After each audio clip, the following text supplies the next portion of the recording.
तो ऑब्वियसली अगर वो नॉर्मली ऑक्सीजन भेजेगा, अब ऑक्सीजन डिमांड उसकी ज्यादा हो गई है, तो जब ऑक्सीजन कम हो जाती है तो ब्लड फ्लो ज्यादा होता है। तो इसका एज सच इन्होंने कहा कि मैकेनिज्म नॉन नहीं था, तो नॉन नहीं है तो इसका क्या मैकेनिज्म इन्होंने सजेस्ट किया। इन्होंने कहा जब ऑक्सीजन की हमारे पास डिमांड ज्यादा होती है तो हमारे पास जो एटीपी थी वो हमारे पास कम अमाउंट में प्रोड्यूस मतलब पड़ी थी। अब एटीपी ने डिग्रेड होना होता है एडीपी, एएमपी और एडिनोसिन में। और अब वो कहते हैं जो एडिनोसिन प्रोड्यूस होता है जब हमारे पास हार्ट की एक्टिविटी ज्यादा होती है, एटीपी यूज होकर वो एडिनोसिन में कन्वर्ट होता है। वो adenosine basically as a vasodilator act कर रहा होता है और हार्ट के मसल्स की वेजोडाइलेशन करवा देता है। तो हमारे पास अगर बहुत कम हमारे पास ऑक्सीजन होती है तो एटीपी डिग्रेड होता है एडिनोसिन में, और एडिनोसिन करवाता है वेजोडाइलेशन ताकि वहां पे ब्लड सप्लाई ज्यादा हो और वहां पे ऑक्सीजन की सप्लाई ज्यादा मेंटेन हो जाए। उसके अलावा एडिनोसिन के अलावा हार्ट में और भी वेजोडाइलेशन करवा सकते हैं। एडिनोसिन तो मेन है, उसके अलावा हमारे पास एडिनोसिन फॉस्फेट के compounds, potassium ion, hydrogen ion और carbon dioxide, prostaglandin, nitric oxide, ये सारे करवा सकते हैं। फिर उसके बाद हम नेक्स्ट पे देखते हैं कि उन्होंने ना फॉर फार्माकोलॉजिकली मेडिसिन देके ना एडिनोसिन के इफेक्ट को ब्लॉक किया, लेकिन स्टिल वेजोडाइलेशन थी। एडिनोसिन हम कह रहे हैं कि हार्ट में वेजोडाइलेशन करवाता है, बट उन्होंने जब उसके फंक्शन को ब्लॉक किया स्टिल वेजोडाइलेशन थी। उससे ये हमें प्रूव होता है कि सिर्फ एडिनोसिन अकेला नहीं है जो कि वेजोडाइलेशन करवा रहा है, उसके अलावा हमें ये सारे मैकेनिज्म भी याद रखने हैं। ये सारे मैकेनिज्म भी हार्ट के ब्लड फ्लो को कंट्रोल कर रहे होते हैं और ये सारे मैकेनिज्म भी वेजोडाइलेशन करवा रहे होते हैं। तो एज अ होल जब ये सब कुछ मिलता है तो हमारे हार्ट को ब्लड सप्लाई मिल रही होती है और उसकी ब्लड सप्लाई ज्यादा हो जाती है। तो इधर तक उसने ये सारी बातें डिस्कस की। अब हमने लोकल मसल मेटाबॉलिज्म हमने ये देख लिया, अब हम देखेंगे नर्वस कंट्रोल। नर्वस कंट्रोल किस तरह होता है। अब हमारा हार्ट है, उस पे ऑटोनोमिक नर्वस फाइबर्स होते हैं जो कि हमारे पास सिंपैथेटिक और पैरासिम्पैथेटिक सप्लाई करते हैं। अब उसका एक डायरेक्ट इफेक्ट होगा। डायरेक्ट इफेक्ट क्या होगा कि वो हार्ट पे डायरेक्टली एक्ट करेंगे, उसके रिजल्ट में हार्ट में जो चेंजेस आएगी उसका इनडायरेक्ट इफेक्ट होगा। वो मैं आपको समझाता हूँ। For example sympathetic nervous system act कर रहा है, आपका heart rate sympathetic nervous system के एक्ट करने के बाद ज्यादा होता है। आपका हार्ट रेट के बाद कॉन्ट्रेक्टिलिटी ज्यादा होती है। जब आपका हार्ट रेट और कॉन्ट्रेक्टिलिटी ज्यादा आ रही है तो आपकी न्यूट्रिशनल डिमांड ज्यादा हो रही है, ऑक्सीजन की जो कंजम्पशन है वो भी ज्यादा हो रही है। अब ऑक्सीजन की कंजम्पशन ज्यादा होगी तो ब्लड फ्लो ज्यादा होगा, ये इनडायरेक्ट इफेक्ट है। मतलब हार्ट रेट के ज्यादा होने की वजह से, कॉन्ट्रेक्टिलिटी के ज्यादा होने की वजह से मेटाबॉलिज्म ज्यादा हो रहा है। अब जो मेटाबॉलिज्म के ज्यादा होने की वजह से ब्लड सप्लाई में चेंजेस आएगी, जो ब्लड सप्लाई हार्ट की इंक्रीज होगी वो इनडायरेक्ट चेंज है। तो इसमें उन्होंने यही बात की हुई है। तो हमारे पास मेटाबॉलिज्म ज्यादा हुआ, कोरोनरी ब्लड वेसल डायलेट होगी और ब्लड फ्लो ज्यादा होगा। इसी तरह अगर हमारे पास वेगल स्टिमुलेशन होती है, वेगल स्टिमुलेशन हमारे पास क्या करती है, हार्ट रेट को डिक्रीज करती है। जब ये हार्ट रेट को डिक्रीज करती है वेगल स्टिमुलेशन, तो हमारे पास सबसे पहले आपको पता है क्या होगा, अब इसका मेटाबॉलिज्म कम हो गया। मेटाबॉलिज्म कम होगा तो ऑक्सीजन की डिमांड कम होगी, और ऑक्सीजन की डिमांड कम होगी तो इनडायरेक्टली हमारे पास इसकी जो ब्लड फ्लो है वो कम हो जाएगा क्योंकि उसकी रिक्वायरमेंट कम हो गया। तो इसमें ये सारी बात उन्होंने डिस्कस की हुई है। अब ये जो नीचे वाला टॉपिक है इसमें इन्होंने नर्व्स का, नर्वस स्टिमुलेशन का डायरेक्ट इफेक्ट हमें बताया हुआ है। ऊपर हमने इनडायरेक्ट इफेक्ट पढ़ा था, वेस्कुलेचर पे डायरेक्ट इफेक्ट नहीं था, हार्ट की एक्टिविटी पे डिपेंड कर रहा था कि ब्लड फ्लो ज्यादा होना है कि कम होना है। बट इसमें इन्होंने डायरेक्टली जो कोरोनरी आर्टरीज पे, कोरोनरी वेसल्स पे जो नर्वस सिस्टम का इफेक्ट है वो बताया हुआ है। इन्होंने सबसे पहले बताया, आपको पता है ऑटोनोमिक नर्वस सिस्टम में होता है एक पैरासिम्पैथेटिक और एक सिंपैथेटिक। इन्होंने बताया हुआ कि जो पैरासिम्पैथेटिक नर्वस सिस्टम होता है ना, वो हमारे हार्ट पे इतना डोमिनेटिव नहीं होता, हमारे हार्ट पे वेस्कुलेचर्स पे इतना एज सच प्रेजेंट नहीं होता, but sympathetic nervous system present होता है। अब सिंपैथेटिक नर्वस सिस्टम में ना ब्लड वेसल्स पे दो तरह के रिसेप्टर्स हो सकते हैं, आप लोग पढ़ चुके हैं। एक अल्फा 1, जब अल्फा 1 स्टिमुलेट होता है तो वेजोकंस्ट्रिक्शन होती है, और एक होते हैं बीटा 2। बीटा 2 ब्लड वेसल्स पे जब एक्टिवेट होते हैं तो वेजोडाइलेशन होती है। तो हमारे पास जो हमने अभी ऊपर पढ़ा है कि हमारे पास जो ब्लड वेसल्स होती है वो एक होती है एपिकार्डियल और एक होती है सब एंडोकार्डियल। जो हमारे पास एपिकार्डियल वेसल होती है, जो बाहर होती है, उस पे अल्फा 1 ज्यादा प्रेजेंट होते हैं। यानी जब सिंपैथेटिक नर्वस सिस्टम एक्टिवेट होगा तो एपिकार्डियल ब्लड वेसल्स कंस्ट्रिक्ट करेंगी, और जो जब सिंपैथेटिक एक्टिवेट होगा तो सब एंडोकार्डियल में हमारे पास बीटा 2 प्रेजेंट होते हैं, तो वो डायलेट करेंगी। तो इसमें इन्होंने ये बातें बताई हुई हैं। उसके अलावा आप लोग अब सोच रहे होंगे, हम कहते हैं कि सिंपैथेटिक नर्वस सिस्टम ऐसे जितना अफेक्ट करती नहीं है, लेकिन जब हमारा सिंपैथेटिक नर्वस सिस्टम ये कंस्ट्रिक्शन करवा रहा होता है ना, तो उसी टाइम लोकल मेटाबोलाइट्स जो एडिनोसिन जैसे हमने पढ़ा है, ये डिपेंड कर रहे होते हैं ब्लड फ्लो पे, ये भी रिलीज हो जाते हैं और ये हमारा ब्लड फ्लो को मेंटेन कर देते हैं अकॉर्डिंग टू द रिक्वायरमेंट। लेकिन समटाइम्स फॉर एग्जांपल एकदम सिंपैथेटिक ड्राइव बहुत ज्यादा आ जाती है, कोई बहुत ही स्ट्रेसफुल इवेंट हो जाता है, आप एकदम ही कोई बहुत स्ट्रेस वाली खबर सुनते हैं, तो आपने देखा होगा कि चेस्ट में पेन स्टार्ट हो जाती है। समटाइम वेजोस्पास्टिक एंजाइना हो सकता है, उसमें क्या होता है कि सीवियर वेजोकंस्ट्रिक्शन होने के चांसेस होते हैं। ये सिंपैथेटिक नर्वस सिस्टम अगर बहुत ज्यादा एक्टिवेट हो जाए तो उस केस में होता है। फॉर एग्जांपल आप एकदम बहुत स्ट्रेसफुल खबर सुन लें, जब आपकी ब्लड सप्लाई हार्ट में कम होती है ना सिंपैथेटिक नर्वस सिस्टम में, उसी टाइम वो लोकल वेजोडाइलेटर रिलीज कर लेता है। इस पैराग्राफ में उन्होंने बताया वो वेजोडाइलेटर्स जो होते हैं ना, वो वेजोकंस्ट्रिक्शन को निगेट करते हैं किसी तरह, ताकि ब्लड सप्लाई को नॉर्मल किया जा सके। तो इस वजह से मेनली लोकल पे डिपेंड करती है। बस सिंपैथेटिक का आपको याद होना चाहिए कि जो बाहर एपिकार्डियल होती है उसमें अल्फा 1 होते हैं जो कंस्ट्रिक्शन कर सकते हैं, जो सब एंडोकार्डियल प्लेक्सेस होते हैं उसमें बीटा 2 होते हैं जो वेजोडाइलेशन कर सकते हैं। सो अब नेक्स्ट पे हम स्पेशल फीचर्स कुछ कार्डिक मसल के देखेंगे, उसके मेटाबॉलिज्म के। हमारी बॉडी का मेटाबॉलिज्म आपको पता है ज्यादातर ग्लूकोज यूज करते हैं, बट कार्डिक मसल में ये थोड़ा डिफरेंट है। हमारा जो कार्डिक मसल है वो फैटी एसिड यूज करते हैं फॉर इट्स एनर्जी रिक्वायरमेंट। अपनी मेटाबॉलिज्म के लिए वो फैटी एसिड यूज करते हैं। जो हमारे पास कार्बोहाइड्रेट है ना, वो हमारे पास इतनी सप्लाई हार्ट में नहीं करता, जबकि हमारी बॉडी में ये ज्यादातर आपको पता है कार्बोहाइड्रेट कर रहे होते हैं। उसके अलावा अगर हमारे हार्ट का इस्कीमिया हो जाता है, तो अब आपने ये सारी चेंजेस याद रखनी है। अगर हार्ट का इस्कीमिया हो जाता है, एबनॉर्मल कंडीशन है, तब हमारे पास ग्लाइकोलिसिस होती है, तब ग्लूकोज से एनर्जी हासिल की जाती है, एनारोबिक रेस्पिरेशन होती है। जब एनारोबिक रेस्पिरेशन होगी तो हमारे पास लैक्टिक एसिड इंक्रीज होगा। तो जब लैक्टिक एसिड का लेवल इंक्रीज होता है तो उसकी वजह से इस्कीमिक पेन फील हो रही होती है। आपको पता है, आप सुनते हैं, आप बहुत ज्यादा अगर एक्सरसाइज कर लेते हैं मसल्स की, तो आपको मसल्स में बाद में दर्द फील हो रही होती है, वो लैक्टिक एसिड की वजह से होती है। इसी तरह हमारे हार्ट में भी होता है। अगर हमारा हार्ट इस्कीमिया के टाइम पे एनारोबिक रेस्पिरेशन से एनर्जी हासिल करेगा तो लैक्टिक एसिड बनेगा, और वो लैक्टिक एसिड हमारे पास पेन करवा रहा होता है। अब जो हमारे पास है ना 95% ऑफ द मेटाबॉलिक एनर्जी जो फूड से होती है निकलती है, वो एटीपी की फॉर्म में फिर यूज होती है।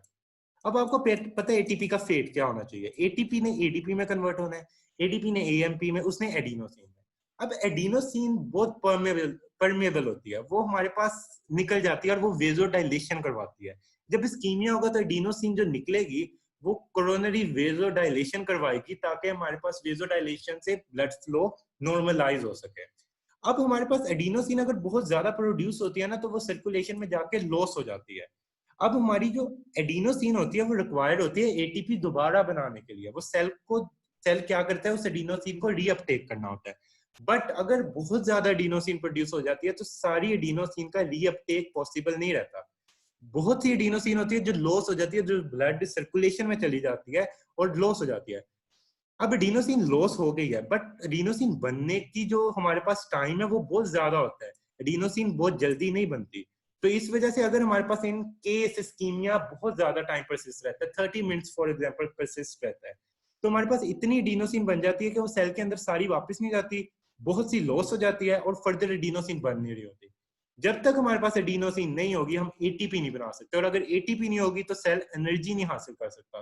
तो एज अ रिजल्ट हमारे पास ये हमारी जो हार्ट अटैक, हार्ट इस्कीमिया की कंडीशन है, इसको फर्दर डिटीरियोरेट कर देता है। तो इसमें ये सारी इन्होंने ये कंडीशन के बारे में डिस्कस किया हुआ है। So in the next topic comes to the ischemic heart disease. तो ischemic heart disease बहुत ज्यादा कॉमन है और बहुत ज्यादा डेथ का कॉज है हमारे पास। तो हमारे पास इसकी वजह से कोरोनरी आर्टरी की ओक्लूजन हो सकती है, और ओक्लूजन जब हो जाए तो उसकी वजह से अगर हार्ट को प्रॉपर सप्लाई ना मिले तो इस्कीमिया हो सकता है। इस्कीमिया के बाद हमारे पास फिब्रिलेशन हो सकती है। तो इस्कीमिक हार्ट डिजीज बहुत ज्यादा कॉमन कॉज है डेथ का। तो इसमें हम देखते हैं एथेरोस्क्लेरोसिस बहुत ज्यादा as a cause of ischaemic heart disease. तो एथेरोस्क्लेरोसिस में आपको पता है कि डेपोजिशन हो जाती है हमारे पास कोलेस्ट्रॉल की, जो हमारे पास लिपिड्स होते हैं उसकी डेपोजिशन हो जाती है ब्लड वेसल्स में।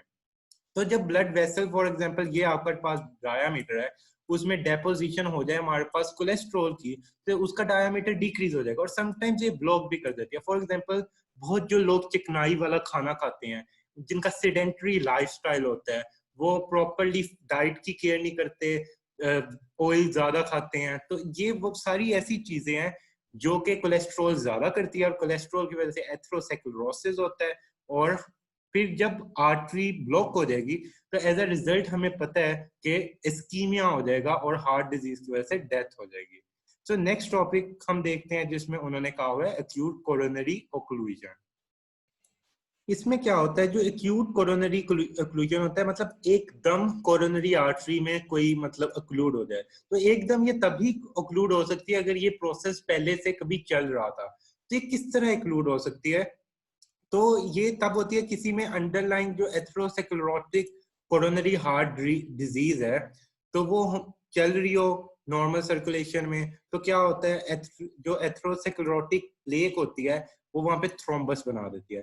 थ्रोम्बस का क्या प्रोसेस होता है, फॉर एग्जांपल ये आपके पास ब्लड वेसल है, ब्लड वेसल में कोई थोड़ा सा डैमेज हो गया, तो जब डैमेज होता है ना तो उधर हमारे पास प्लेटिलेट्स एक्यूमुलेट होते हैं, प्लेटिलेट्स एक्यूमुलेट होते हैं, वहां पे प्लेटिलेट्स बन जाते हैं, उसके बाद वहां पे फाइब्रिन आ जाता है, फाइब्रिन आके उधर फर्दर एक हमारे पास थ्रोम्बस टाइप बना रहता है, वहां पे हमारे पास लिपिड इकट्ठा हो सकता है, कोलेस्ट्रॉल इकट्ठा हो सकता है, तो उसकी वजह से हमारे पास एथेरोस्क्लेरोटिक प्लेक बन जाती हैं, और जो एज अ रिजल्ट ये एज अ थ्रोम्बस एक्ट कर रही होती है। तो ये हमारे पास ज्यादातर जहाँ ब्रोकन एंडोथीलियम हो वहां पे बनती है, तो ये हमारे पास ओक्लूड कर देगा ब्लड फ्लो को, और समटाइम्स ये इतनी ओक्लूजन कर देता है कि कंप्लीटली ब्लड फ्लो ओक्लूड हो जाए। अब आपको पता है जो थ्रोम्बस होता है ये अगर टूट जाए और डिसलोकेट होके कहीं और जाके ब्लॉकेट कर दे तो हम इसको एम्बोलस कह देते हैं। तो एम्बुलेंस बहुत इंपॉर्टेंट है। आपको पता है कि समटाइम ओकेजनली क्या होता है, clot break away from its attachment on the atherosclerotic plaque, और वो पेरिफेरल ब्लड वेसल में जाके उसको ब्लॉक कर देता है, तो ये होता है कोरोनरी एम्बोलिज्म। तो ये हमारे पास प्रोसेस होता है एक्यूट कोरोनरी ओक्लूजन का। दूसरा हमारे पास होता है वेजोस्पेज्म के थ्रू। स्पेज्म के थ्रू किस तरह हो सकती है, स्पेज्म भी तब भी होता है कि अगर जो हमारी स्मूथ मसल्स, आपको पता है ये कहीं से इसको कंटिन्यूस स्टिमुलस मिल रहा हो, ये कंटिन्यूसली इरिटेट हो रहे हो, तो एज अ रिजल्ट स्पेज्म हो जाता है। जो स्पेज्म होता है वो कैसे होगा, फॉर एग्जांपल एथेरोस्क्लेरोटिक प्लेक है, आर्टीरियोस्क्लेरोटिक प्लेक है, ये कंटिन्यूसली जो स्मूथ मसल के साथ है कांटेक्ट में है, और उसको कंटिन्यूसली क्या कर रही है, डीपोलराइज कर रही है, कंटिन्यूसली उस पर सिग्नल भेज रही है, उसको इरिटेट कर रही है। तो एज अ रिजल्ट हमारे पास क्या होगा, कॉन्ट्रेक्शन होगी, स्पास्टिक कॉन्ट्रेक्शन होगी। जो स्पेज्म होता है ना, स्पेज्म की वजह से वहां पे ब्लड फ्लो जब डिक्रीज हो रहा होगा, इरिटेशन हो रही होगी, तो यहाँ पे थ्रोम्बोसिस बन जाएगा, यहाँ पे फिर थ्रोम्बोसिस बनने के चांसेस इंक्रीज कर जाएगा, इसको कहते हैं सेकेंडरी थ्रोम्बोसिस। तो आपने देखा कि जो आम नॉर्मली हमारे पास अगर कोई डैमेज हो गया हो पहले, तो उधर एक्यूमुलेट हो के प्लेटिलेट्स, फाइब्रिन, फिर हमारे पास कोलेस्ट्रॉल, वो एथेरोस्क्लेरोटिक प्लेक बना देते हैं जो हम थ्रोम्बस कहते हैं। वो अगर टूट जाए वो एज अ एम्बोलस एक्ट करता है, एम्बोलस जाके कहीं पे ब्लॉकेट कर सकता है। इसी तरह वेजोस्पैज्म कब होता है, कोई आर्टीरियोस्क्लेरोसिस हुआ है, वो कंटिन्यूसली हमारे पास इरिटेशन कर रहा है वेसल की, जब वो कंटिन्यूस इरिटेशन करेगा तो vessel as a result spasm show करेगा, और जब स्पैज्म होगा तो वहां पे थ्रोम्बस बनने के चांसेस बहुत ज्यादा इंक्रीज हो जाएंगे। अब नेक्स्ट जो इन्होंने टॉपिक डिस्कस किया वो है life saving value of collateral circulation. अब हमारे हार्ट में पता है कि कोलैटरल सर्कुलेशन यूजुअली नहीं होती, जो हमारे पास होती है आर्टरीज का डेड एंड होता है, और इसको एक ही जगह को एक ही आर्टरी मेनली सप्लाई कर रही होती है। बट कुछ कोलैटरल्स बने होते हैं आर्टरीज में, अगर फॉर एग्जांपल एक्यूटली कुछ कोलैटरल्स होते हैं जो जिसकी इतनी ज्यादा इंपॉर्टेंस नहीं होती। फॉर एग्जाम्पल अगर आपकी एक्यूटली ब्लॉक होता है हार्ट, एक्यूटली का एकदम हो गया, आपकी जो एथेरोस्क्लेरोसिस था, कंस्ट्रिक्शन थी, वो एकदम तो नहीं बनती, वो स्लोली डेवलप होती है। लेकिन अगर कोई थ्रोम्बस ऐसा था या एम्बोलस ऐसा था जिसने एकदम आपकी कोरोनरी आर्टरी को एक्लूड कर दिया, तो जो आपके कोलेट्रल्स होते हैं वो जब ओपन होंगे ना, तो वो बहुत कम, हाफ सप्लाई ऑलमोस्ट कर सकते हैं, इससे ज्यादा नहीं कर सकते।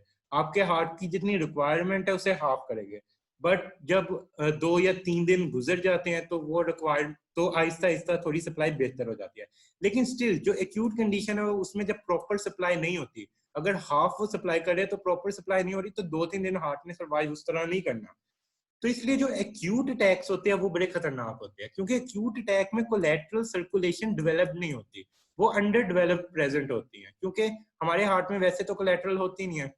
अब अगर एथेरोस्क्लेरोसिस है, वो बन रहा है पहले से, वो मतलब हमारे पास क्रोनिक बहुत सालों से बन रहा है, तो जब हमारे पास वो बहुत सालों से बन रहा है ना, तो उसकी जो ब्लड सप्लाई है उसके अंदर से वो आहिस्ता आहिस्ता कम हो रही है, वो मतलब थोड़ी थोड़ी कम हो रही है। तो जब उस हार्ट में ब्लड सप्लाई थोड़ी थोड़ी कम हो रही होगी ना, तो हार्ट कोलैटरल्स को मैच्योर कर लेगा, कोलैटरल्स बना लेगा, ताकि इन केस अगर कभी इसके अंदर मसला आ जाता है तो कोलैटरल्स प्रेजेंट हो गए। अगर एक्यूट होगा तो एकदम वो कुछ नहीं कर सकता। इसकी एग्जांपल मैं आपको इस तरह देता हूँ। एक्यूट की एग्जांपल ये है कि एक बंदा है, वो उसकी 35-36 ईयर एज है, उसकी एकदम डेथ हो जाती है, वो पैसा जमा करके अपनी फैमिली के लिए छोड़ के नहीं जा सकता, मतलब उसने पैसा जमा ही नहीं किया था, अभी तो उसने जमा करना था जिंदगी के लिए। लेकिन अगर उसको मतलब फॉर एग्जांपल एक बंदा है 35, उसको पता लगता है मेरी कल डेथ हो जानी है, वो कुछ भी नहीं देके जा सकता। लेकिन एक बंदा वो 35 का है, उसको पता है कि मेरी डेथ हो जानी है 60 ईयर पे, तो वो क्या करेगा, वो पैसे जोड़ना शुरू कर देगा, और जब 60 तक होगा तो उसने बहुत सी चीजें अपने फैमिली के लिए पीछे छोड़ के जाएगा। सेम यही हार्ट में हो रहा है। अगर एक्यूटली होता है तो कोलैटरल्स डेवलप नहीं होती, तो वो एज अ रिजल्ट डेथ के मैक्सिमम चांसेस होते हैं। और जब अगर एथेरोस्क्लेरोसिस बहुत सालों से हो रहा है, तो वो कोलैटरल डेवलप कर लेता है, और वो कोलैटरल हमारे पास लाइफ सेविंग होती है, और इवन सिम्टम्स भी नहीं होते। अगर इवन ब्लड वेसल बिल्कुल ब्लॉक भी हो जाए ना, तो कोलैटरल इतनी अच्छी ब्लड सप्लाई हार्ट की कर सकती है कि कोई सिम्टम भी नहीं आता कि ये ब्लॉक हुई है। तो इस पैराग्राफ में इन्होंने ये बात बताई, और ये बहुत ज्यादा इंपॉर्टेंट है, पीछे भी हम डिस्कस कर चुके हैं। सो इन द नेक्स्ट टॉपिक इन्होंने मायोकार्डियल इन्फार्क्शन, जिसको हम हार्ट अटैक कहते हैं, उसको डिस्कस किया हुआ है कि जब एक्यूट कोरोनरी ऑक्लूजन हो जाए, यानी एकदम कोरोनरी आर्टरी की ऑक्लूजन हो जाती है, तो हमारे पास ब्लड फ्लो बिल्कुल सीज हो जाता है, या ऑलमोस्ट निग्लिजिबल हो जाता है हार्ट के उस एरिया में जो आर्टरी एक्लूड हुई होती है। जब वो ऑक्लूड होती है तो वो एरिया अब जहाँ पे न्यूट्रिएंट नहीं मिल रहे, वो कार्डिक मसल हमारे पास उनकी डेथ हो जाती है, और इसको हम कहते हैं इन्फार्क्शन, और इस पूरे प्रोसेस को हम कहते हैं मायोकार्डियल इन्फार्क्शन। तो जब इन्फार्क्शन होती है तो सिर्फ कोलैटरल जो सर्कुलेशन होती है, जो थोड़ी बहुत सर्कुलेशन होती है, वो साइड पे ब्लड सप्लाई कर रही होती है, बट वो इनफ नहीं होती। अब वो सर्कुलेशन में वो डायलेशन हो जाएगी, ब्लड फ्लो फॉर एग्जांपल आपकी ये एक्लूड हुई है, यहाँ एक्लूड हुई है, तो इसके आगे ब्लड सप्लाई नहीं जा रही, तो यहाँ पे जो ब्लड था वो अक्यूमुलेट हो जाएगा, स्टेगनेंट ब्लड हो जाएगा, अब वो कंप्लीटली ऑब्वियसली डीऑक्सीजनेट हो जाएगा। तो अब ये सारा एरिया में क्या होता है, वेजोडाइलेशन अंदर हो रही होती है, इवन ब्लड सीप आउट होने लग जाता है, ब्लड वेसल के अंदर से बाहर आने लग जाता है, एडिमेटस स्वेलिंग हो जाती है जो सेल्स के अंदर होता है। मतलब ये सारी डिटीरियोरेटिंग चेंजेस है, जो जब वो डीऑक्सीजनेट हो जाएगा तो वो ब्लूइश ब्राउन ह्यू की अपीयरेंस देने लग जाएगा। तो क्या होता है, जब हमारे पास इन्फाक्शन होती है तो हमारे पास बाकी जो ब्लड वेसल्स होती है वो डायलेट करती है, ब्लड कुछ सीप आउट भी हो जाता है, और जो सीप आउट हो रहा है वो फर्दर ब्लूइश ब्राउन हो जाएगा, उसमें से जब सारी ऑक्सीजन कंज्यूम हो जाएगी वहां पे एडिमा हो जाएगा। तो ये सारी ऐसी चेंजेस है जो हार्ट को बिल्कुल डिटीरियोरेट कर देती है। इवन हमारा हार्ट ना 15 to 30% अगर मिल रही है तब भी कुछ ना कुछ सर्वाइव कर रहा होता है, बट अगर बिल्कुल ही ये ऑक्लूड हो जाती है इन्फार्क्शन के केस में, ऑलमोस्ट बिल्कुल ऑक्लूड हो जाती है, तब हमारा हार्ट सर्वाइव नहीं कर सकता। तो ये फर्दर बहुत सी आगे ऐसी कॉम्प्लिकेशंस है जो हमें फेस करना पड़ती है। तो नेक्स्ट अब हम करते हैं डिस्कस सब एंडोकार्डियल इन्फार्क्शन को। इसमें सिंपल यही डिस्कस किया हुआ है, जो हमारे पास सब एंडोकार्डियल, आपको पता है मैंने बताया था कि एंडोकार्डियल जो सप्लाई होती है वो सब एंडोकार्डियल प्लेक्सस कर रहा होता है। तो हमारे पास समटाइम्स ऐसे होता है कि जो आउटर एरिया होता है वहां पे हमें कोई इन्फार्क्शन का साइन नजर नहीं आ रहा होता, बट जो एंडोकार्डियल एरिया होता है वहां पे इन्फार्क्शन हुई होती है। तो अगर हमारी इन केस ऑक्सीजन डिमांड ज्यादा हो जाती है, सिस्टोलिक जब सिस्टली हो रही होती है उस टाइम हमारी ब्लड वेसल ने कॉन्ट्रैक्ट करना होता है, उसने बंद हो जाना होता है, कंप्रेस हो जाती है। तो कोई ऐसा केस होता है कि वो उसकी अंदर जो एंडोकार्डियल सप्लाई है वो ब्लॉक हो जाए किसी वजह से, तो सबसे पहले हमें डैमेज अंदर नजर आएगा, बाहर हमें नजर नहीं आएगा। उसने अंदर से फिर बाहर को मूव करना है। अगर सब एंडोकार्डियल जो सिस्टम है, सब एंडोकार्डियल प्लेक्सस है, उसमें कोई डिस्ट्रक्शन आती है तो वो भी हमारे पास मायोकार्डियल इन्फार्क्शन करवा सकता है। नेक्स्ट अब फर्दर हम देखते हैं causes of death after acute coronary occlusion. तो इसमें भी एक्यूट कोरोनरी ऑक्लूजन जब होती है तो हमारे पास आगे फर्दर क्या क्या कॉजेज होते हैं जो डेथ का बाइस बन जाते हैं। सबसे पहले तो हम देखेंगे कि उसमें कार्डिक आउटपुट जो होती है वो डिक्रीज हो जाती है। जब हमारे पास एक्यूट कोरोनरी ओक्लूजन होगी तो हार्ट प्रॉपर्ली वर्क नहीं करता। तो मैं आपको बताया था हार्ट हाइपोइफेक्टिव हो जाएगा अगर कोई भी कार्डिक डिजीज होती है, तो ये कार्डिक डिजीज ही है। तो इसमें cardiac output decrease, damming of blood into the pulmonary blood vessel. For example ये लेफ्ट एट्रिया था, लेफ्ट एट्रिया में ब्लड आना था पल्मोनरी से, पल्मोनरी वेन ने वापस लाना था ब्लड। तो क्या होगा, अब लेफ्ट एट्रिया का ब्लड प्रॉपर्ली पंप नहीं हो रहा, तो लेफ्ट एट्रिया के अंदर और लेफ्ट वेंट्रिकल के अंदर ब्लड एक्यूमुलेट होगा, उसकी वजह से इनका प्रेशर इंक्रीज होगा और ये पीछे पल्मोनरी ब्लड को एंटर नहीं होने देंगे। उसकी वजह से जो पल्मोनरी ब्लड वेसल्स है उसमें ब्लड एक्यूमुलेट होने लग जाएगा और पल्मोनरी एडीमा। तो दो तरह के हार्ट फेलियर होते हैं, एक लेफ्ट साइडेड, एक राइट साइडेड। जो राइट साइडेड हार्ट फेलियर होता है उसमें अगर हमारे पास हो जाए तो हमारे पास पेरिफेरल एडीमा होता है, और जो लेफ्ट साइडेड हार्ट फेलियर होता है वो अगर हो जाए तो हमारे पास पल्मोनरी एडीमा होता है। उसके अलावा फिब्रिलेशन हो सकती है। जब आप लोग को हार्ट का चैप्टर बताया था उसमें बताया था कि जब हमारे पास फिब्रिलेशन होती है तो वो एरिया कंटिन्यूसली डीपोलराइज स्टेट में रहने लग जाता है, और जब वो एरिया कंटिन्यूसली डीपोलराइज स्टेट में होता है तो वो फायरिंग करके आसपास वाले एरिया को डीपोलराइज करेगा और हमारे पास करवा देगा फिब्रिलेशन। और इवन रप्चर ऑफ हार्ट हो सकता है, जो एरिया को ब्लड सप्लाई नहीं जा रही वो वीक हो जाएगा, उसके मसल वीक हो जाएंगे क्योंकि उस पर अब ब्लड सप्लाई नहीं जा रही, वो प्रॉपर वर्क नहीं कर सकता, तो इवन रप्चर का खतरा होता है विच विल कॉज डेथ। अब हम वन बाय वन बाकी ये सारी जो चीजें हैं इनको थोड़ा सा एक्सप्लेन करके आगे अब बताते हैं अगर कोई मिस हो गया। तो सबसे पहले अगर डिक्रीज कार्डिक आउटपुट को देखें तो यहाँ पे लिखा हुआ है systolic stretch and cardiac shock. तो अब सबसे पहले हम डिस्कस करते हैं व्हाट इज सिस्टोलिक स्ट्रेच। तो आप ये डायग्राम में देख सकते हैं कि बाकी हार्ट कॉन्ट्रैक्ट हो रहा है और ये एरिया है वो बाहर को बल्ज किया हुआ है। ये क्या होता है, ये वो एरिया है जिसमें हुई है इंफार्क्शन। अब जब हमारा ये एरिया जिसमें इंफार्क्शन हुई है उसने तो ऑब्वियसली पंप नहीं करना, तो जब हमारा हार्ट कॉन्ट्रैक्ट करता है तो इसके जो अंदर ब्लड होता है ना, ये एरिया पंप नहीं कर रहा होता है, इस पे ब्लड जाके फोर्स लगाता है और इसको बाहर को स्ट्रेच कर देता है। तो ये इवन हार्ट की एक्टिविटी को फर्दर रिड्यूस करता है। तो इसको हम कहते हैं सिस्टोलिक स्ट्रेच। कि ड्यूरिंग सिस्टली फेज जब पूरा हार्ट कॉन्ट्रैक्ट कर रहा होता है तो ये वाला हिस्सा जो जहाँ पे इंफार्क्शन होती है ये बल्ज आउट कर रहा होता है और ये हमारी हार्ट की एक्टिविटी को बहुत ज्यादा डिक्रीज करवाता है।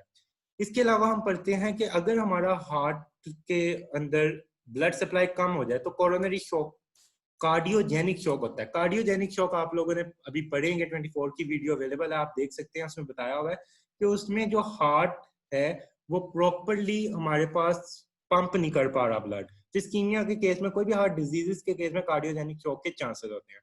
अब हमारे पास 40% जब लेफ्ट वेंट्रिकल इन्फार्क्ट हो जाता है ना तो ऑलमोस्ट 70% टाइम डेथ होने के चांसेस होते हैं। मतलब इन्फार्क्शन अगर 40% तक यानी ऑलमोस्ट 50% हो गई है तो इसका मतलब है now there is most likely to die, क्योंकि उसमें डिफरेंट फिनोमेनास होने लग जाएंगे जिसमें सिस्टोलिक स्ट्रेच है, कार्डिक शॉक की तरफ वो जाने लग जाएगा, प्रॉपर ब्लड सप्लाई नहीं मिलेगी। अब नेक्स्ट हम देखते हैं damming of blood in the body, in the bodies venous system. Venous system में किस तरह डैम होगा ब्लड। अब फॉर एग्जांपल जब हमारे पास हार्ट प्रॉपर्ली पंप नहीं कर पा रहा ब्लड तो हमारे पास क्या होगा, हार्ट के अंदर ब्लड एक्यूमुलेट होने लग जाएगा। जब हार्ट के अंदर हम ब्लड एक्यूमुलेट होने लग जाएगा तो हमारे पास बाहर से वीनस रिटर्न जो प्रॉपर नहीं हो रहा होगा तो वो पेरिफेरल एडीमा करवाएगा in case of right sided heart failure. और अगर हमारे पास लेफ्ट साइडेड हार्ट फेलियर है तो वो पल्मोनरी वेन से लेफ्ट एट्रिया के अंदर ब्लड आने नहीं देगा। जब लेफ्ट एट्रिया के अंदर ब्लड आ ही नहीं रहा होगा वो पल्मोनरी वेन में एक्यूमुलेट होगा, पीछे वो हमारे लंग्स में जाएगा और लंग्स में एडीमा करवा देगा। तो डैमिंग ऑफ ब्लड ये करती है। अब हार्ट प्रॉपरली पंप नहीं कर रहा, जब हार्ट प्रॉपरली पंप नहीं कर रहा तो हम पीछे पढ़ के आए थे कि जो किडनी है उसको ब्लड नहीं जाएगा। जब हमारी किडनीज को ब्लड नहीं जाता, किडनी फील करेगी कि आर्टीरियल प्रेशर लो हुआ है। अब किडनी क्या करेगी, आर्टीरियल प्रेशर को मेंटेन करने के लिए रेनिन रिलीज करवा देगी और रेनिन एंजियोटेंसिन सिस्टम एक्टिवेट होकर वॉल्यूम को फर्दर इंक्रीज करवा देगा जो हमारी कंडीशन को फर्दर वर्सन कर देगा। तो यानी heart attack further lead to worsening of the condition. तो उसमें ब्लड पहले ही पूल अप हो रहा था, अब सोने पे सुहागा ये हुआ कि हमारी किडनी को फील हुआ कि आर्टीरियल प्रेशर कम है, उसने अपने आप को अपना ब्लड फ्लो मेंटेन करने के लिए पूरी बॉडी के का ब्लड प्रेशर ज्यादा किया। उसने अंदर ब्लड वॉल्यूम को अब्सॉर्ब करना शुरू किया, और ब्लड वॉल्यूम जब अब्सॉर्ब हुआ तो हमारी बॉडी का वॉल्यूम इंक्रीज हुआ, और जब वॉल्यूम इंक्रीज हुआ तो एज अ रिजल्ट डैमिंग होगी। तो ये सारा कुछ हमारे पास सारा काम बिल्कुल खराब कर देगा। तो ये सारी बातें हैं जो इसमें इन्होंने डिस्कस की हुई है। नेक्स्ट हम देखते हैं fibrillation of the ventricle after the myocardial infarction. अब फिब्रिलेशन क्यों होती है और क्या इसकी रीजन है, तो इसमें सबसे पहले हम देखते हैं जब हमारे पास कोरोनरी इनसफिशिएंसी होती है तो मायोकार्डियल इंफार्क्शन के फर्स्ट 10 मिनट्स में मोस्ट लाइकली होता है कि वेंट्रिकुलर फिब्रिलेशन हो जाए। फिर उसके बाद अगर तब नहीं होती तो मोस्ट लाइकली होता है सेकंड पीरियड कार्डियक इरिटेबिलिटी का 1 आवर या उसके बाद आता है। तो इसकी रीजन क्या होती है कि जब मायोकार्डियल इंफार्क्शन हो रही है तो फिब्रिलेशन क्यों हो रही है, उसकी 4 डिफरेंट रीजन हम इधर देखते हैं। सबसे पहले हम देखते हैं कि जब एक्यूट ब्लड लॉस होता है तो हमारे पास ये सेल था, सेल डैमेज हो गया है। अब जब सेल डैमेज होता है सेल के अंदर पोटाशियम ज्यादा होता है, तो हमारे पास पोटाशियम डिप्लीट होगा और ये सारा पोटाशियम सेल से बाहर आ जाएगा, क्योंकि अब सेल के अंदर तो इसने रहना नहीं। द रीजन इसके सेल की डेथ हो गया और इसके जो चैनल्स है अब उसको कोई कंट्रोल नहीं कर पा रहा, तो ये बाहर आ जाएगा और इसके अंदर बाकी पॉजिटिव आयन जो कैल्शियम और सोडियम बाहर ज्यादा था वो आ जाएगा। तो जब हमारे पास एक्सपेरिमेंट देखा जाता है कि पोटाशियम अगर हमारे पास एक्स्ट्रा सेलुलर ज्यादा हो जाए ये हमारे पास फिब्रिलेशन करवा सकता है। तो पहली कॉज तो ये होगी। सेकेंड कॉज ये होती है करंट ऑफ इंजरी। तो हम चैप्टर नंबर 12 में पढ़ क्या है कि जो करंट ऑफ इंजरी क्या होती है, इसमें हमारे पास एरिया जब पूरा हार्ट डीपोलराइज होकर रीपोलराइज होता है, तो पूरा हार्ट जब रीपोलराइज होता है ना, जो इंफार्क्टेड एरिया होता है ना, ये फॉर एग्जांपल ये इंफार्क्टेड एरिया है, ये स्टिल रीपोलराइज नहीं होगा, ये डीपोलराइजेशन की स्टेट में यानी एक्साइटेबिलिटी की स्टेट में रहेगा। जब ये एक्साइटेबिलिटी की स्टेट में रहता है तो ये हमारे पास क्या करता है, जो डैमेज एरिया है ना ये नॉर्मल एरिया पे एक्साइटेबिलिटी वाले सिग्नल भेजता है, ये उसको फर्दर एक्साइट करने की ट्राई करता है, और एज अ रिजल्ट हमारे पास क्या होता है, ये फिब्रिलेशन का कॉज हो सकता है। तो ये सेकंड कॉज है। थर्ड कॉज, हमारा जो सिंपैथेटिक स्टिमुलेशन होती है वो बहुत पावरफुल हो जाती है जब हमारे पास मायोकार्डियल इंफार्क्शन होता है, क्योंकि प्रॉपर सप्लाई नहीं जा रही थी बॉडी के। तो ये अब हमारे हार्ट की एक्टिविटी, सिंपैथेटिक नर्वस सिस्टम उसकी कॉन्ट्रैक्टिलिटी स्ट्रॉन्ग करना चाह रहा होता है ताकि वो प्रॉपरली वर्क कर सके। तो जब वो वर्क के लिए सिंपैथेटिक सप्लाई करेगा तो अब सिंपैथेटिक सप्लाई आपका हार्ट का रेट ऑफ डिस्चार्ज ज्यादा कर देता है, और समटाइम्स ये होता है कि ये ज्यादा होने की वजह से हमारे पास फिब्रिलेशन के फर्दर चांसेस इंक्रीज हो जाते हैं। तो ये बात याद रखनी है कि जब अगर सिंपैथेटिक ओवर एक्टिवेट हो जाए तो हमारे पास मायोकार्डियल इंफार्क्शन जब हुई होती है तब मोस्ट लाइकली चांसेस होते हैं कि फिब्रिलेशन हो जाए। तो सबसे पहले हमने पोटाशियम का देखा, फिर हमने करंट ऑफ इंजरी देखा, फिर उसके बाद हमने देखा कि हमारे पास सिंपैथेटिक हमारे पास ज्यादा एक्टिवेट हो गया। लास्ट में हम देखते हैं जब हमारे पास मायोकार्डियल इंफार्क्शन होगी तो पहले हार्ट कॉन्ट्रैक्टेड एक टोन थी, जो इन्फार्क्टेड होता है वो हार्ट का जो वेंट्रिकल का साइज है वो इंक्रीज कर देगा। जब इंक्रीज होता है तो आपने पढ़ा था circus movement, circus movement is the responsible for the fibrillation. Circus movement क्या होती है कि हमारे पास डायामीटर फॉर एग्जांपल हार्ट का इंक्रीज हो जाता है, तो ये जब इलेक्ट्रिकल सिग्नल जा रहा है ना ये वापिस जब आएगा तो यहाँ पे अगर ये वाली चीज डीपोलराइज स्टेट में या हमारे पास जो था रिफ्रैक्टरी स्टेट में नहीं होती तो ये वाला सिग्नल फर्दर वापस मूव करने लग जाएगा। तो ये हमारे पास पाथवे जितना बड़ा होता है सर्कस मूवमेंट के उतने ज्यादा चांसेस होते हैं। तो डायलेशन की वजह से पाथवे इंक्रीज होगा और सर्कस मूवमेंट के चांसेस ज्यादा हो गए तो ये भी फर्दर फिब्रिलेशन कॉज करवा सकता है। तो ये सारा कुछ, ये 4 चीजें होती है जो हमारे पास करवा सकती है फिब्रिलेशन। अब हम इसके बाद देखते हैं रप्चर ऑफ इंफार्क्टेड एरिया कैसे। तो जो रप्चर होता है ना, अब फॉर एग्जांपल किसी बंदे को मायोकार्डियल इंफार्क्शन हुआ है, उसको एकदम इन रप्चर नहीं हो सकता, इनिशियली रप्चर नहीं होगा। अब फर्स्ट डे फॉर एग्जांपल किसी को मायोकार्डियल इंफार्क्शन हो गया, एक्यूट इंफार्क्ट इंजरी हो गई है, तो उसका जो हार्ट है वो उसका एक हार्ट का थोड़ा सा एरिया फॉर एग्जांपल ये डेड हो गया। अब ये एरिया थोड़े दिन बाद डीजनरेट होने लग जाएगा। आपको पता है कि कोई भी चीज अगर डेड हो जाती है उसमें वो फिर डीजनरेट होती है। अब ये बाद में थोड़े दिन बाद डीजनरेट होने लग जाएगा। आपने अभी पढ़ा था जो इंफार्क्टेड एरिया होता है वहां पे सिस्टोलिक स्ट्रेच होता है जो कि इसको फर्दर हमारे पास वीकन एरिया को कर देता है। अब ये फर्दर एरिया वीक हो जाएगा, वीक भी हो गया सिस्टोलिक स्ट्रेच की वजह से और डीजनरेट भी होने लग गया। तो समटाइम ये होता है कि हमारे पास ये एरिया रप्चर हो जाता है। ये एरिया रप्चर होगा तो हमारे हार्ट के साइड पे होती है पेरिकार्डियम, तो ब्लड पेरिकार्डियम में जाएगा, पेरिकार्डियम में ब्लड एक्यूमुलेट होने लग जाएगा। अब वो पेरिकार्डियम का जो ब्लड है वो हार्ट पे प्रेशर लगाएगा और इसको कहते हैं हम, इस सिचुएशन को कहते हैं कार्डियक टेम्पोनेट। ये कंप्रेशन ऑफ हार्ट है और इसमें हार्ट कंप्रेस किस तरह हो रहा है, ये जो हमारे पास साइड पे ब्लड एक्यूमुलेट हुआ है यही हार्ट को कंप्रेस कर रहा है। तो ये हमारे पास सारा मिल के इंफाक्टेड एरिया का रप्चर इस तरह हमारे हार्ट को डैमेज करवा सकता है। तो ये सारी चीजें आप लोगों ने पढ़ी है कि जब इन्फाक्शन होगी तो हमारे पास क्या होगा, रप्चर होगा, एट्रियल फिब्रिलेशन के चांसेस है, बॉडी का जो हमारे पास है डैमिंग हो जाएगी, एडिमा हो जाएगा, तो ये और सिस्टोलिक स्ट्रेच, ये सब कुछ मायोकार्डियल इन्फाक्शन के केस में देखा जाता है और ये सब कुछ होता है। नेक्स्ट अब हम डिस्कस करेंगे वो है stages of recovery from acute myocardial infarction, कि किसी को एक्यूट मायोकार्डियल इन्फाक्शन हो गया, अब रिकवरी किस तरह होगी। ऊपर हमने सारी इसकी ड्रॉबैक्स पढ़े, अब हम इसकी पॉजिटिव साइड पे आएंगे। अच्छा, इसको मैं डायग्राम के थ्रू ही समझाऊंगा। फॉर एग्जांपल आप डायग्राम में देखते हैं, एक है माइल्ड इस्कीमिया और सेंटर में नॉन फंक्शनल एरिया। तो समटाइम होता है कि हमारे पास जो इस्कीमिया होता है ना, उसकी वजह से यहाँ पे हमारे पास थोड़ी कम सप्लाई है बाहर, और अंदर बहुत ज्यादा कम सप्लाई है, तो वो एरिया थोड़ी देर के लिए नॉन फंक्शनल हो गया। तब यहाँ पे वो ट्राई करेगा कि यहाँ की ब्लड सप्लाई को किसी तरह मेंटेन कर दे बिफोर के वो बिल्कुल डाई हो जाए। तो अगर तो वो ब्लड सप्लाई को मेंटेन कर देता है तो ये non functional area mild ischaemic area में कन्वर्ट हो जाएगा और उसके बाद आहिस्ता आहिस्ता ये रिकवर कर जाएगा। समटाइम क्या होता है कि हमारे पास माइल्ड इस्कीमिक एरिया होता है सबसे बाहर, उसके बाद हमारे पास नॉन फंक्शनल एरिया होता है जैसे इसमें था, लेकिन इसमें एक फर्दर एरिया होता है वो है डेड फाइबर। तो ये डेड फाइबर्स क्यों थे, ये डेड फाइबर्स ये है कि अगर उसकी ब्लड सप्लाई मेंटेन नहीं होती तो 1 to 3 आवर्स के अंदर फिर वो फर्दर आगे डाई हो जाएगा, उसकी डेथ हो जाएगी। तो जो हमारे पास नॉन फंक्शनल एरिया अगर इधर ब्लड सप्लाई आ जाती है तो इसका मतलब है कि ये हमारे पास रिकवर हो जाएगा, और माइल्ड इस्कीमिया भी जो हुआ है इसमें भी ब्लड प्रॉपर मेंटेन हो जाएगा तो ये नॉर्मल हो जाएगा। बट जो डेड एरिया हो गया अब इसने वापस रिटर्न नहीं होना, तो यहाँ पे अब क्या चेंजेस आने चाहिए। तो जो एरिया डेड हो जाता है उसके रिजल्ट में यहाँ पे अब फाइब्रोब्लास्ट आते हैं। जो फाइब्रोब्लास्ट होते हैं ना, ये हमारे पास फाइब्रस टिश्यू बना देते हैं। ये आप लोग देख सकते हैं, ये था नॉर्मल नॉन फंक्शनल एरिया, ये हमारे पास डेड एरिया था।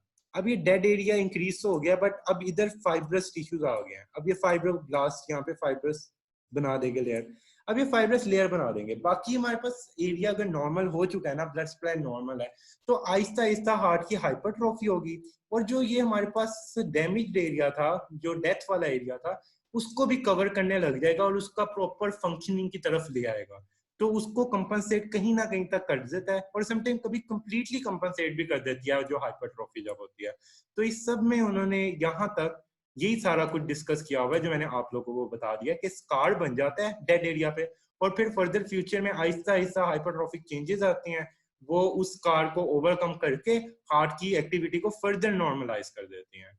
अब हम नेक्स्ट जो टॉपिक है वो है value of the rest in treating myocardial infarction. अब हम इसको देखेंगे।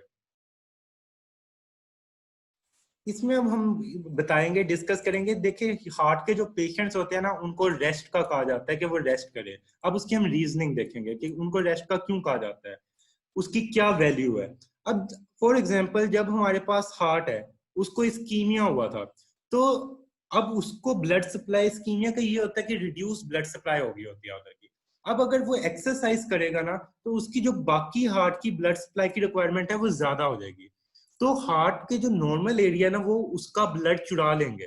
जो इस्कीमिक एरिया उसमें तो ब्लड पहले प्रॉपर नहीं जा रहा था, अगर हार्ट की एक्टिविटी इंक्रीज हो जाती है तो जो नॉर्मल एरिया है वो एबनॉर्मल एरिया का ब्लड अपनी तरफ खींच लेगा और उसको चुरा लेगा। तो इसका भी आगे एक नाम है जिसको हम कहते हैं कोरोनरी स्टील सिंड्रोम। तो हमारा जो एनास्टोमोसिस था ना, एनास्टोमोसिस सप्लाई कर रहा था जो इस्कीमिक एरिया है उसको, और अगर हम फर्दर एक्सरसाइज करते हैं, हैवी एक्टिविटी करते हैं, हार्ट की डिमांड को ज्यादा कर देते हैं, तो जो एनास्टोमोसिस में ब्लड जा रहा था वो नॉर्मल चला जाएगा, नॉर्मल साइड पे, क्योंकि नॉर्मल जो हार्ट था वहां पे वेजोडाइलेशन हो जाएगी। वहां पे वेजोडाइलेशन हुई, ब्लड उधर मूव कर गया, और हार्ट का जो इस्कीमिक एरिया था उसका ब्लड चोरी हो गया, और इसलिए हम इसको कहते हैं coronary steel syndrome. That's why जिनको हार्ट अटैक होता है या जिनको इस तरह की एक्टिविटी होती है उनको हैवी एक्सरसाइज से रोका जाता है।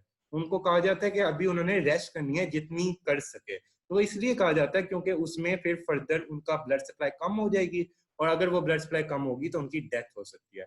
अब नेक्स्ट पे अब डिस्कस करते हैं function of the heart after recovery from the myocardial infarction.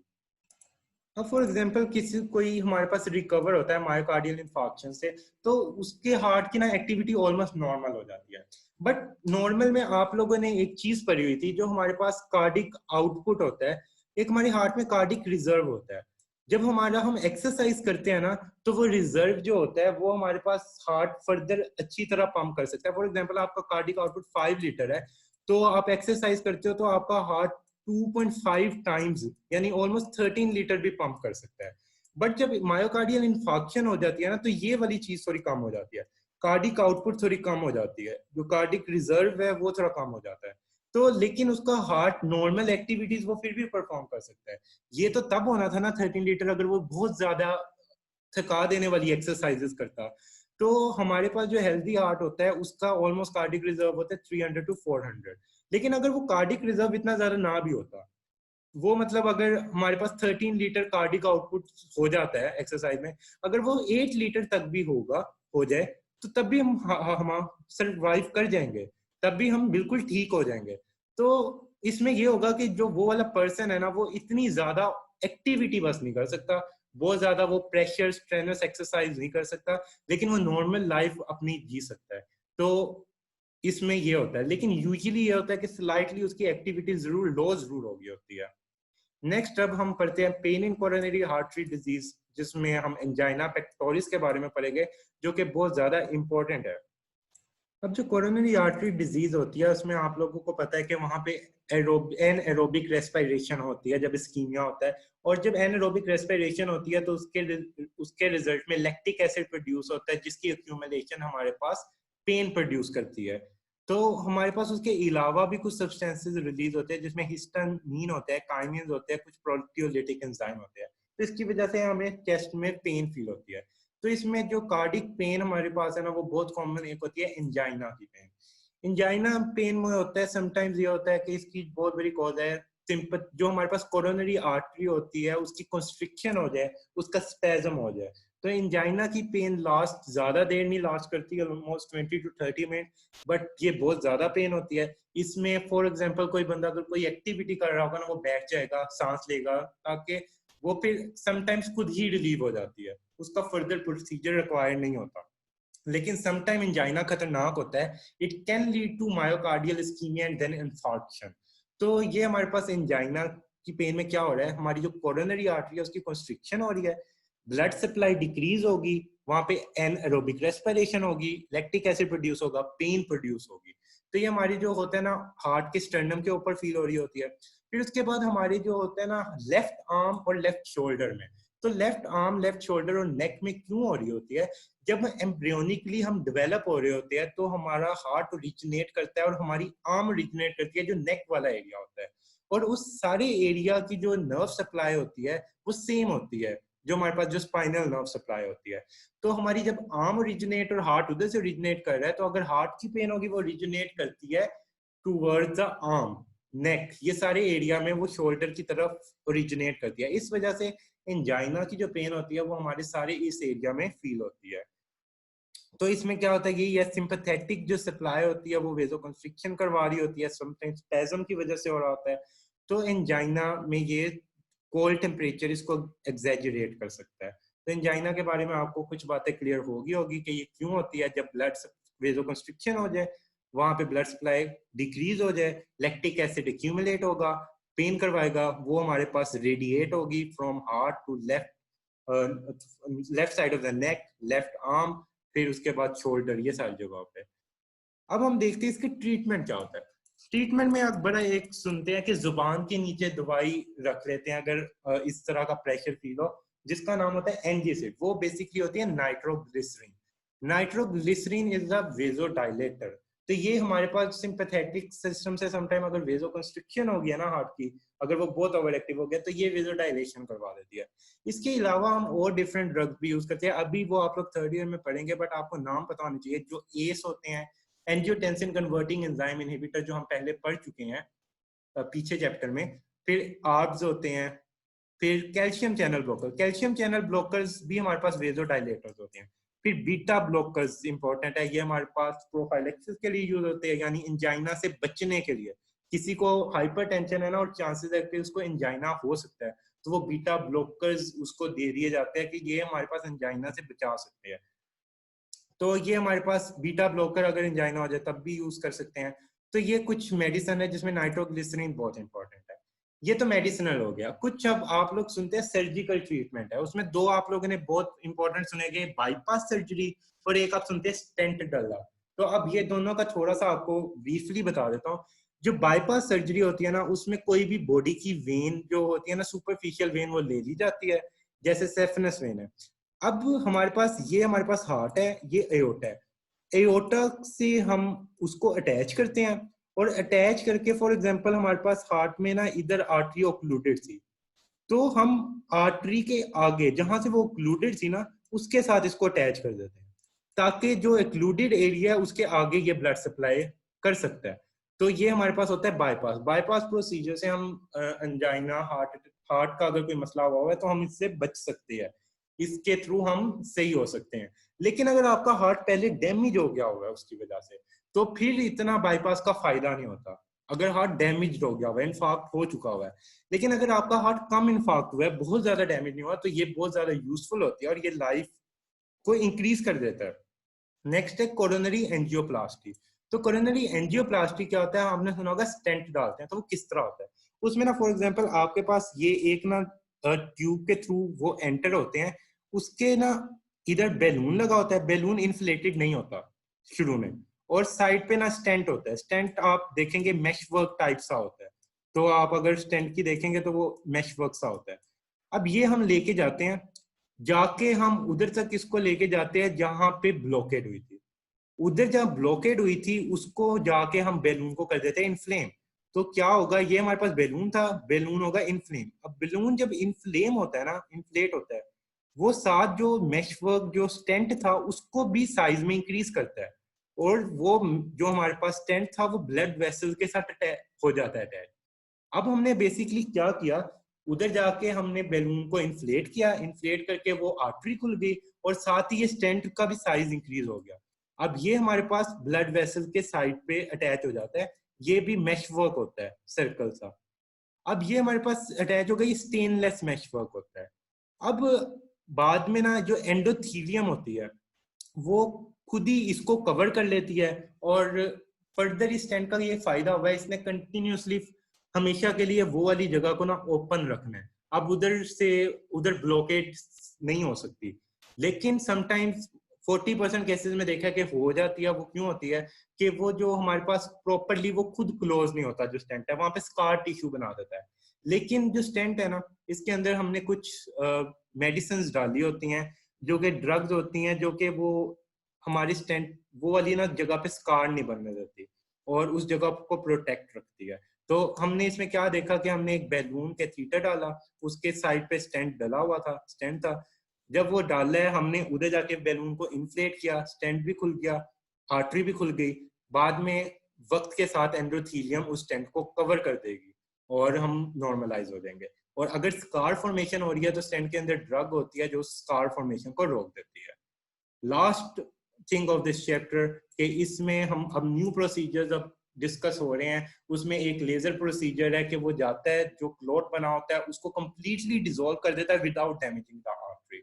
So this is all about this chapter. You can watch any video regarding circulation on our channel. So if you like this video, do subscribe it. Thank you very much for watching.